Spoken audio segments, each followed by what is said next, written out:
जी doctor साहब साढ़े को पहला फेसबुक मैसेज आया है दुबई तो मैं एक अनाउंसमेंट करना चाਹੁੰਦਾ ਇਹ ਤੁਹਾਡੇ ਇਸ ਪੜਨ ਤੋਂ ਪਹਿਲਾਂ जी 17 ਅਕਤੂਬਰ ਨੂੰ ਯਾਨੀ ਕਿ ਅਗਲੇ ਸੈਚਰਡੇ ਟਾਈਮ ਸਕੁਅਰ ਨਿਊਯਾਰਕ 'ਚ ਸਾਡੇ ਨੌਜਵਾਨ ਬੱਚੇ ਨੇ ਜਿਨ੍ਹਾਂ ਦਾ ਕੋਈ ਅਦਰਵਾਈਜ਼ ਉਹਨਾਂ ਦਾ ਆਪਣਾ ਏਜੰਡਾ ਨਹੀਂ ਹੈ, ਨਿਰੋਲ ਪੰਥਕ ਭਾਵਨਾ ਨੂੰ ਮੁੱਖ ਰੱਖਦੇ ਆ।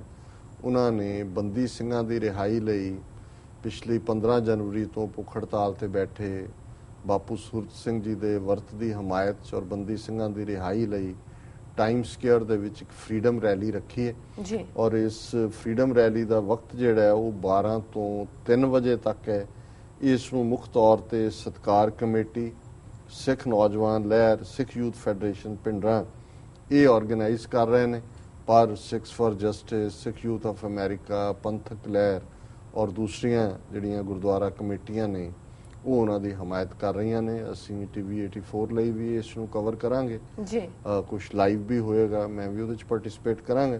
ਸੋ ਮੈਂ ਪਹਿਲਾਂ ਹੀ ਇੱਕ ਹਫ਼ਤਾ ਪਹਿਲਾਂ ਆਲਮੋਸਟ ਇਸ ਲਈ ਕਿਹਾ ਤਾਂ ਕਿ ਜਿਹੜੇ ਵੀ ਇਸ ਈਸਟ ਕੋਸਟ ਦੇ ਨੇ ਉਹ ਮਾਰਕ ਕਰ ਲੈਣ ਕਿ ਅਗਲੇ ਜਿਹੜਾ ਸੈਚਰਡੇ ਜਿਹੜਾ ਅਕਤੂਬਰ 17 12 ਤੋਂ 2 ਵਜੇ ਤੱਕ ਟਾਈਮ ਸਕੁਅਰ ਬੜਾ ਇੰਪੋਰਟੈਂਟ ਹੈ। ਹਜ਼ਾਰਾਂ ਲੋਕ ਉੱਥੇ ਆਉਂਦੇ ਜਾਂਦੇ ਨੇ, ਵੀਕਐਂਡ ਤੇ ਹੋਰ ਵੀ ਜ਼ਿਆਦਾ ਹੁੰਦੇ ਨੇ। जी ਸੋ ਅਸੀਂ ਇਹ ਮੈਸੇਜ ਦਈਏ ਕਿ ਕਿਵੇਂ ਸਾਡੇ ਉਹਨਾਂ ਵੀਰਾਂ ਨੂੰ ਜਿਨ੍ਹਾਂ ਨੇ ਆਪਣੀਆਂ ਜੇਲ੍ਹ ਟਰਮਸ ਪੂਰੀਆਂ ਕਰ ਲਈਆਂ, ਇਹਦੇ ਬਾਵਜੂਦ ਜੇਲ੍ਹਾਂ 'ਚ ਰੱਖਿਆ ਹੋਇਆ ਹੈ, ਔਰ ਕਿਵੇਂ ਇੱਕ 83 ਸਾਲ ਦੇ ਸਾਡੇ ਬਜ਼ੁਰਗ ਜਿਹੜੇ ਨੇ ਹੱਡੀਆਂ ਦਾ ਪਿੰਜਰ ਬਣੇ ਹੋਏ ਇਸ ਸੰਘਰਸ਼ ਨੂੰ ਅੱਗੇ ਤੋਰ ਰਹੇ ਨੇ। ਸੋ ਜੀ। ਹਾਂਜੀ ਹੁਣ ਤੁਸੀਂ ਪੜ੍ਹੋ। ਜੀ ਡਾਕਟਰ ਸਾਹਿਬ ਜਿਹੜਾ ਫੇਸਬੁੱਕ ਅਸੀਂ ਮੈਸੇਜ ਪੜਨ ਜਾ ਰਹੇ ਹਾਂ ਉਹ ਆਇਆ ਹੈ ਦੁਬਈ ਤੋਂ ਵੀਰ ਸਤਿੰਦਰ ਸਿੰਘ ਜੀ ਦਾ। ਇਹ ਲਿਖਦੇ ਹਨ, ਵਾਹਿਗੁਰੂ ਜੀ ਕਾ ਖਾਲਸਾ ਵਾਹਿਗੁਰੂ ਜੀ ਕੀ ਫਤਿਹ। ਮੈਂ ਕੁਝ ਦਿਨ ਪਹਿਲਾਂ ਅੰਮ੍ਰਿਤਸਰ ਸਾਹਿਬ ਗਿਆ ਸੀ। ਪੰਜਾਬ ਦੇ ਹਾਲਾਤ ਖਰਾਬ ਹਨ।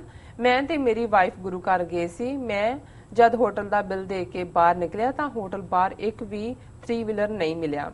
ਮੈਂ ਦਿੱਲੀ ਦੀ ਬੱਸ ਫੜਨੀ ਸੀ। ਅਸੀਂ ਥੋੜਾ ਅੱਗੇ ਗਏ ਤਾਂ ਸਾਡੇ ਪਿੱਛੇ 2 ਸ਼ਰਾਬੀ ਲੱਗ ਗਏ। ਮੈਂ ਬਾਰ-ਬਾਰ ਪਿੱਛੇ ਮੁੜ-ਮੁੜ ਦੇਖਦਾ ਰਿਹਾ ਸੀ।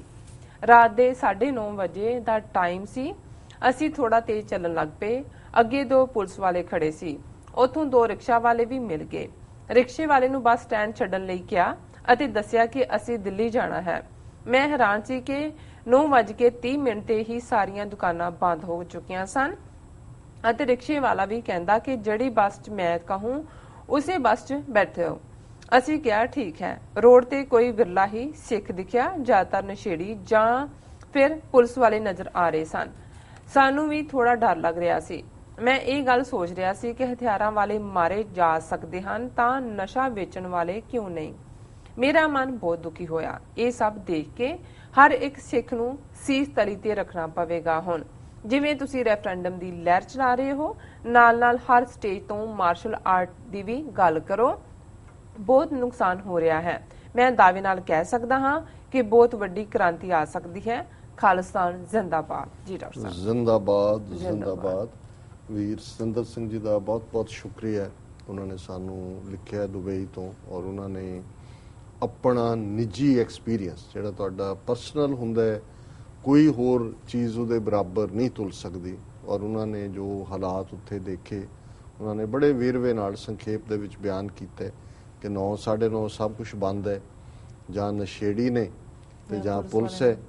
ਔਰ ਇੱਕ ਸਹਿਮ ਦਾ ਮਾਹੌਲ ਜਦੋਂ ਤੁਸੀਂ ਇਸ ਕਿਸਮ ਦਾ ਦੇਖਦੇ ਹੋ। ਔਰ ਉਹਨਾਂ ਨੇ ਕਿਹਾ ਕਿ ਜੀ ਜਿਹੜੀ ਪੁਲਿਸ ਨੌਜਵਾਨਾਂ ਨੂੰ ਇਹ ਕਹਿ ਕੇ ਜੀ ਹਥਿਆਰਬੰਦ ਨੇ ਜੁਝਾਰੂਆਂ ਨੂੰ ਜਿਵੇਂ ਮਾਰਿਆ ਤੇ ਉਹਨਾਂ ਲਈ ਨਸ਼ਿਆਂ ਨੂੰ ਕਾਬੂ ਕਰਨਾ ਕਿੰਨਾ ਕੁ ਔਖਾ ਹੈ। ਸੋ ਜ਼ਾਹਰ ਹੈ ਕਿ ਇਹ ਜਿਹੜੀ ਖੇਡ ਏਜੰਸੀਆਂ ਦੀ ਹੈ ਉਸ ਦੇ ਵੱਲ ਹੀ ਇਹ ਸਾਰਾ ਪਾਰਟ ਹੈ ਵੀ ਪੰਜਾਬ 'ਚ ਉਹਨਾਂ ਨੇ ਇੰਨਾ ਕੁ ਨਸ਼ਾ ਸੁੱਟਿਆ।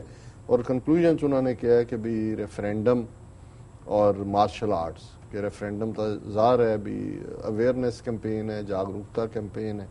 ਮਾਰਸ਼ਲ ਆਰਟਸ ਤਾਂ ਕਿ ਅਸੀਂ ਆਪਣੇ ਆਪ ਨੂੰ, ਆਪਣੇ ਨੌਜਵਾਨ ਬੱਚੇ ਬੱਚੀਆਂ ਫਿਜ਼ੀਕਲੀ ਪੂਰੇ ਫਿੱਟ ਹੋਣ ਤਾਂ ਕਿ ਉਹ ਜਿਹੜੇ ਨੇ ਮੌਕਾ ਆਉਣ ਦੇ ਉੱਤੇ ਆਪਣੀ ਰੱਖਿਆ ਵੀ ਕਰ ਸਕਣ ਔਰ ਆਪਣੇ ਕੌਮੀ ਕਾਜ਼ ਲਈ ਜੋ ਉਹਨਾਂ ਨੂੰ ਜੂਝਣਾ ਪੈਂਦਾ ਹੈ ਉਸ ਦੇ ਲਈ ਵੀ ਤਿਆਰ ਹੋਣ। ਔਰ ਮੈਂ ਸਮਝਦਾ ਵੀ ਕੀ ਕੰਟਰਾਸਟ ਹੈ, ਵਟ ਕੰਟਰਾਸਟ। ਕੱਲ੍ਹ ਇੱਕ ਖਬਰ ਸੀ ਕਿ ਜੀ ਇੰਡੀਅਨ 에ਅਰ ਫੋਰਸ ਨੇ ਵਿਮਨ ਨੂੰ ਅਲਾਓ ਕਰ ਦਿੱਤਾ ਹੈ ਕਿ ਹੁਣ ਐਜ਼ ਏ ਫਾਈਟਰ ਪਾਇਲਟ ਉਹ ਆ ਸਕਦੀਆਂ ਨੇ, ਕਿ ਅੱਗੇ ਤਾਂ ਸਿਵਿਲੀਅਨ ਜਹਾਜ਼ ਹੀ ਉਡਾ ਸਕਦੀਆਂ ਸੀ ਪਰ ਇਹ ਹੈ ਕਿ ਹੁਣ ਉਹ ਜਿਹੜੇ ਬੰਬਾਰੂ ਜਹਾਜ਼ ਨੇ ਉਹਨਾਂ ਨੂੰ ਵੀ ਉਹ ਜਿਹੜੀਆਂ ਨੇ ਉਡਾ ਸਕਦੀਆਂ ਨੇ। ਸੋ ਇੱਕ ਪਾਸੇ ਤਾਂ ਉਹ ਕਲਚਰ ਸੀ ਜਿਹਨੇ ਔਰਤ ਨੂੰ ਅਬਲਾ ਬਣਾ ਕੇ ਰੱਖੜੀ ਬੰਨ੍ਹਣ ਤੇ ਲਾਇਆ ਸੀ, ਔਰ ਉਹ ਇੱਕ ਇਸ ਮੰਦਹਾਲੀ 'ਚ ਮੋੜੀ ਬਾਬਾ ਕੱਛ ਵਾਲਿਆ ਰਨ ਜਾਂਦੀ ਬਸਰੇ ਨੂੰ ਜੀ, ਇਹ ਪੋਲੀਟੀਕਲ ਪਾਵਰ ਦਾ ਕਮਾਲ ਹੁੰਦਾ ਹੈ। ਅੱਜ ਉਹਨਾਂ ਦੇ ਕੋਲ ਪੋਲੀਟੀਕਲ ਪਾਵਰ ਹੈ, ਉਹਨਾਂ ਦੀਆਂ ਔਰਤਾਂ ਜਿਹੜੀਆਂ ਨੇ ਉਹ ਪਾਇਲਟ ਬਣ ਰਹੀਆਂ ਨੇ ਬੰਬਾਰੂ, ਤੇ ਸਾਡਾ ਹਾਲ ਇਹ ਹੈ ਵੀ ਸਾਡੀ ਜਵਾਨੀ ਜਿਹੜੀ ਜਿਸ ਨੂੰ ਕਦੇ ਗਲ ਕੈਂਠੇ ਹਿੱਕਾਂ ਚੌੜੀਆਂ ਤੇ ਸਾਡੇ ਡੋਲੇ ਨਿਰੇ ਤੂਫਾਨ, ਹੁਣ ਇੱਕ ਪਾਸੇ ਇਹ ਕਲਚਰ ਸੀ ਕਿ ਭਾਈ ਤੁਹਾਡਾ, ਔਰ ਜੇ ਔਰਤਾਂ ਦੇ ਹਵਾਲੇ ਨਾਲ ਹੈ ਤਾਂ ਪ੍ਰੋਫੈਸਰ ਮੋਹਨ ਸਿੰਘ ਕਹਿੰਦਾ ਹੈ ਕਿ ਦੇਸ਼ ਮੇਰੇ ਦੀਆਂ ਨੱਡੀਆਂ ਕੁੜੀਆਂ ਸ਼ਰਮ ਹਿਆ ਦੀਆਂ ਬੱਧੀਆਂ ਪੁੜੀਆਂ।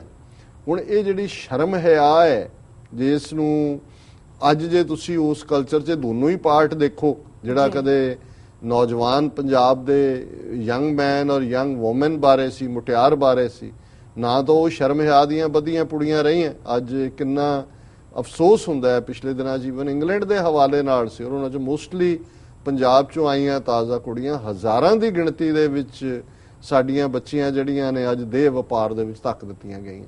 ਔਰ ਪਿਛਲੇ ਦਿਨਾਂ 'ਚ ਮੈਂ ਵਾਸ਼ਿੰਗਟਨ ਸੀ ਪਿਛਲੇ ਹਫ਼ਤੇ, ਔਰ ਉੱਥੇ ਇੱਕ ਬਜ਼ੁਰਗ ਜਿਹੜੇ ਕਿ DO ਰਹੇ, ਔਰ ਉਹ ਮੈਨੂੰ ਕਹਿਣ ਲੱਗੇ, ਮੈਂ ਉਹਨਾਂ ਨੂੰ ਕਿਹਾ ਜੀ ਉਹ ਬਹੁਤ ਜਜ਼ਬਾਤੀ ਹੋ ਕੇ ਪੰਜਾਬ ਦੇ ਬੜੀ ਬਦਤਰੀ ਦੀ ਹਾਲਤ ਦੱਸ ਰਹੇ ਸੀ, ਤੇ ਮੈਂ ਉਹਨਾਂ ਨੂੰ ਕਿਹਾ ਜੀ ਇਹ ਜਿਹੜਾ ਇਖਲਾਕੀ ਪੱਖ ਹੈ, ਕਹਿੰਦਾ ਜੀ ਕੀ ਕਰਨ ਪੇਰੈਂਟਸ, ਮੁੰਡੇ ਨਸ਼ਈ ਨੇ, ਘਰ 'ਚ ਰੋਟੀ ਨਹੀਂ ਹੈ, ਕਿਸਾਨ ਦੇ ਕੋਲ ਨਹੀਂ ਹੈ, ਉਹ ਕਹਿੰਦੇ ਕੁੜੀਆਂ ਨੂੰ ਤੋਰ ਦਿੰਦੇ ਨੇ ਵੀ ਕਮਾ ਕੇ ਲਿਆਓ। ਹੁਣ ਉਹਨਾਂ ਨੂੰ ਵੀ ਪਤਾ ਹੈ ਵੀ ਕੀ ਹੋ ਰਿਹਾ, ਕਿੱਥੋਂ ਕਿਹੜੀਆਂ ਨੌਕਰੀਆਂ ਲੱਗੀਆਂ। ਹੁਣ ਉਹ ਭਾਵੇਂ ਕੋਈ ਭੰਗੜਾ ਗਰੁੱਪ ਬਣਾਏ ਹੋਣ, ਭਾਵੇਂ ਕੋਈ ਮਿਊਜ਼ਿਕ ਗਰੁੱਪ ਹੋਣ, ਭਾਵੇਂ ਵਿਆਹ ਸ਼ਾਦੀਆਂ, ਜੇ ਅੱਗੇ ਤਾਂ ਹੁੰਦਾ ਸੀ ਜੀ ਯੂਪੀ ਬਿਹਾਰ ਦੀਆਂ ਆ ਗਈਆਂ ਜਾਂ ਦੂਜੀਆਂ ਆ ਗਈਆਂ ਜੋ ਸ਼ਰਾਬ ਸਰਵ ਕਰ ਰਹੀਆਂ, ਹੁਣ ਉਹ ਕਹਿੰਦੇ ਨੇ ਜੀ ਪੂਰੇ ਗਰੁੱਪ ਬਣੇ ਹੋਏ ਨੇ, ਪੂਰੇ ਟਰੂਪ ਬਣੇ ਹੋਏ ਨੇ ਜਿਹੜੇ ਇਸ, ਹੁਣ ਇੱਕ ਇਹੋ ਜਿਹਾ ਪਹਿਲਾਂ ਕਦੇ ਨਹੀਂ ਵਾਪਰਿਆ।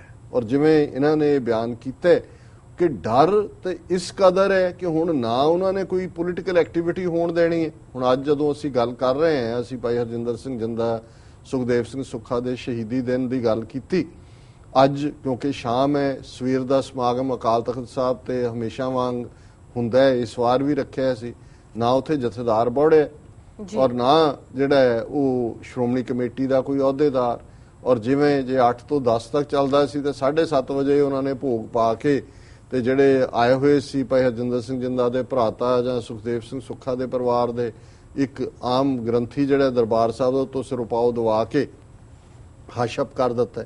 ਔਰ ਇਸ ਤੋਂ ਬਾਅਦ ਉਹਨਾਂ ਇੱਕਦਮ ਬਾਅਦ ਜਿਉਂ ਹੀ ਇਹ ਸਮਾਗਮ ਖਤਮ ਹੁੰਦਾ ਹੈ, ਫਿਰ ਅਸੀਂ ਦੇਖਦੇ ਹਾਂ ਭਾਈ ਕਮਰਪਾਲ ਸਿੰਘ ਬਿੱਟੂ ਔਰ ਦੂਜੇ ਹੋਰ 4-5 ਨੌਜਵਾਨ, ਭਾਈ ਹਰਪਾਲ ਸਿੰਘ ਚੀਮਾ, ਉਹਨਾਂ ਨੂੰ ਪੁਲਿਸ ਚੁੱਕ ਲੈਂਦੀ ਹੈ। ਔਰ ਕੀ ਚਾਰਜ ਲਾਇਆ ਹੋਇਆ ਕਿ ਜੀ ਇਹਨਾਂ ਨੇ ਚਾਰਜ ਫਿਰ ਇਸ਼ਤਿਹਾਰ ਲਾਏ ਨੇ ਕਿ ਜਥੇਦਾਰ ਅਕਾਲ ਤਖਤ ਦਾ ਬਾਈਕਾਟ ਹੋਣਾ ਚਾਹੀਦਾ ਕਿਉਂਕਿ ਸੌਦਾ ਸਾਧ ਦੇ ਹੱਕ ਦੇ ਵਿੱਚ ਉਹਨੂੰ ਦਾ ਮਾਫੀਨਾਮਾ ਜਾਰੀ ਕੀਤਾ।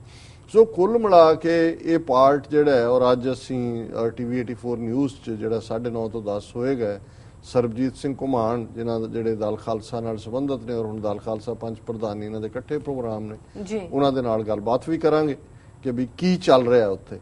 ਸੋ ਇੱਕ ਪਾਸੇ ਮੈਂਬਰ ਸ਼੍ਰੋਮਣੀ ਕਮੇਟੀ ਹੋਣ, ਜਿਵੇਂ ਪ੍ਰਿੰਸੀਪਲ ਸੁਰਿੰਦਰ ਸਿੰਘ ਕੱਲ੍ਹ ਉਹਨਾਂ ਨੇ ਗੱਲਬਾਤ ਕੀਤੀ, ਆਨੰਦਪੁਰ ਸਾਹਿਬ ਤੋਂ ਸ਼੍ਰੋਮਣੀ ਕਮੇਟੀ ਮੈਂਬਰ ਇੱਕ ਗੁਰਦੁਆਰੇ ਦੀ ਮੀਟਿੰਗ ਜਾਣਾ ਚਾਹੁੰਦੇ ਨੇ ਤੇ ਘਰ ਦੇ ਵਿੱਚ ਨਜ਼ਰਬੰਦ ਕਰ ਦਿੱਤਾ ਹੈ। ਥਾਂ ਥਾਈਂ ਜਿਹੜਾ ਇੰਨੀ ਕੁ ਹਰਾਸਮੈਂਟ ਚੱਲ ਰਹੀ ਹੈ, ਔਰ ਲੇਕਿਨ ਇਹ ਨਸ਼ਈਆਂ ਦੇ ਲਈ, ਇਹ ਬਦ ਇਖਲਾਕੀ ਦੇ ਅੱਡੇ, ਔਰ ਕਿਸ ਕਿਸਮ ਦਾ ਅੱਜ ਪੰਜਾਬ ਦਾ ਮਾਹੌਲ ਬਣਾ ਦਿੱਤਾ ਗਿਆ ਹੈ, ਜਦੋਂ ਇਹ ਤਾਂ ਇਹਨਾਂ ਨੇ ਸਿਰਫ ਆਊਟਰ ਇੱਕ ਸਿਨੈਰੀਓ ਦਿੱਤਾ ਜੋ ਇਹਨਾਂ ਨੇ ਦੇਖਿਆ ਕਿ ਵੀ ਸ਼ਾਮ 9 ਵਜੇ ਤੋਂ ਬਾਅਦ ਔਰ ਕੀ ਹੋਇਆ, ਪਰ ਮੈਂ ਇਸ ਨੂੰ ਐਕਸਪੈਂਡ ਕੀਤਾ ਹੈ ਇਹ ਦੱਸਣ ਦੇ ਲਈ ਕਿ ਇਹ ਜਿਹੜਾ ਆਊਟਰ ਸਿਨੈਰੀਓ ਹੈ ਇਹਦੇ ਨਾਲ ਇਨਸਾਈਡ ਕੀ ਚੱਲ ਰਿਹਾ। ਤੇ ਫਿਰ ਮੈਂ ਸਮਝਦਾ ਕਿ ਵੀ ਸਾਨੂੰ ਜੇ ਇਹ ਲੱਗੇ ਕਿ ਜੀ ਸਭ ਠੀਕ ਠਾਕ ਹੈ, ਸਾਡਾ ਕੋਈ ਲਾਗਾ ਦੇਗਾ ਨਹੀਂ, ਫਿਰ ਅਸੀਂ ਉਸ ਸਿੱਖ ਪਰਿਵਾਰ ਦਾ ਜਿਹੜਾ ਖਾਲਸਾ ਪੰਥ ਜਿਸ ਦੀ ਅਸੀਂ ਅਰਦਾਸ 2 ਵੇਲੇ ਜਿਹੜਾ ਖਾਲਸਾ ਜੀ ਕੇ ਬੋਲ ਬਾਲੇ ਦੀ ਕਰਦੇ ਹਾਂ, ਜਹਾਂ ਜਹਾਂ ਖਾਲਸਾ ਜੀ ਸਾਹਿਬ ਤਹਾਂ ਤਾਂ ਰੱਛਿਆ ਰਿਆਤ ਕਹਿੰਦੇ, ਇਹ ਕਹਿਣ ਦੇ ਅਸੀਂ ਹੱਕਦਾਰ ਨਹੀਂ ਹੈ। ਸੋ ਇਹਨਾਂ ਦਾ ਵੀਰ ਸਤਿੰਦਰ ਸਿੰਘ ਜੀ ਦਾ ਬਹੁਤ ਬਹੁਤ ਸ਼ੁਕਰੀਆ, ਉਹਨਾਂ ਨੇ ਟਰੂ ਸਿਨੈਰੀਓ ਬਿਆਨ ਕੀਤਾ ਆਪਣਾ।